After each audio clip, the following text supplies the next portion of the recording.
এই যে আমার জানটা, কি করছো? বিড়ি খাই। সারাদিন কি তোমার কোনো কাজ নেই? যখন কল করি তখনই বিড়ি খাই। কি করব বলো, কাজের সময়টা তো আর তুমি কল দাও না।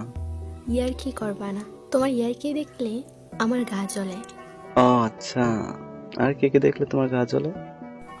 তোমার সব কিছুতে আমার গা জ্বলে, সব কিছুতে। তাহলে তো তোমার এতদিনে পুরো শিখ হয়ে যাওয়ার কথা। হ্যাঁ, সেটাই তো। তোমার সাথে সম্পর্কর পর থেকেই তো প্রতিনিয়ত হচ্ছি। তাই তো বলি, তোমার গায়ের রং কেন দিন দিন কালো হয়ে যাচ্ছে। আবার ইয়ার কি করছো? মেজাজটা খারাপ হয়ে যাচ্ছে কিন্তু এবার।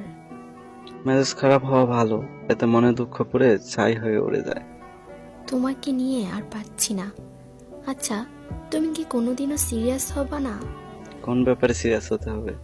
কেন? আমাদের ভবিষ্যতের ব্যাপারে, রিলেশন পরিণতির ব্যাপারে। ও আচ্ছা, ওটা নিয়ে তো আমি সিরিয়াস। তাই নাকি? কবে থেকে? এই যে এখন থেকে। তাহলে চলো আগামীকাল শুক্রবার মুভি দেখতে যাই। আচ্ছা, বেঁচে থাকলে যাব। কেন, মরে যাবে? মরার নোটিশ পেয়েছো নাকি? না তো পাইনি, কিন্তু বাঁচার গ্যারান্টিও তো পাইনি।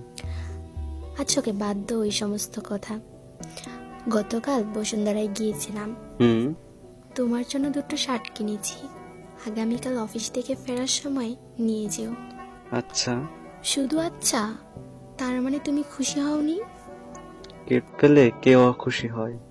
তুমি আসলে একটা আজব প্রাণী।